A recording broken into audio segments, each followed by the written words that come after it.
So the next step in helping to heal your marriage comes straight out of the Bible. In the book of James, it says, be quick to listen, slow to speak, and slow to become angry. Easier said than done, right? Yeah. So one of the biggest challenges I think that we face is we talk too much. And if you're like me, your talking is the thing that has gotten you in the most trouble. And so when I feel like someone doesn't understand me, I say it again. When I still feel like they don't understand me, I say it again. When they still don't understand me, I say it louder and again.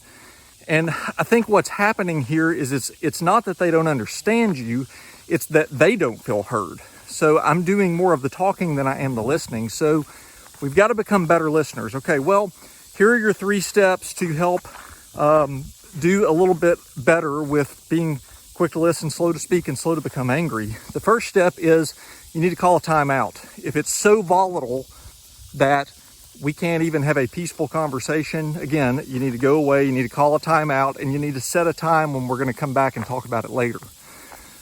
Number 2 is that once you call the timeout, once you've come back, okay, you got to come with a changed heart. And your changed heart is you got to come and be ready to listen. So guys, I want you to say this to your wife. I want you to say, honey, I'm going to sit down. I want to hear everything you have to say. And I'm actually going to take notes while you talk, if that's okay, because I want to make sure I get it right. And so you take some notes on what she's saying. You ask her to repeat some things, and then you repeat it back to her to make sure you understood correctly. None of this is you giving your opinion at this point, okay?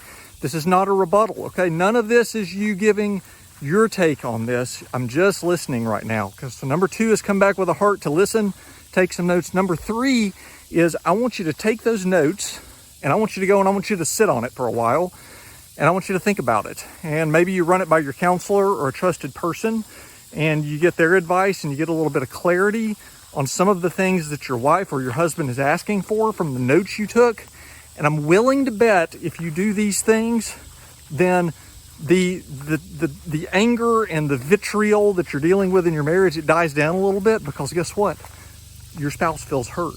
They don't feel like you're talking at them. They feel like you're listening to them. You're talking with them. So be quick to listen, slow to speak, slow to become angry. I'll see you guys next time.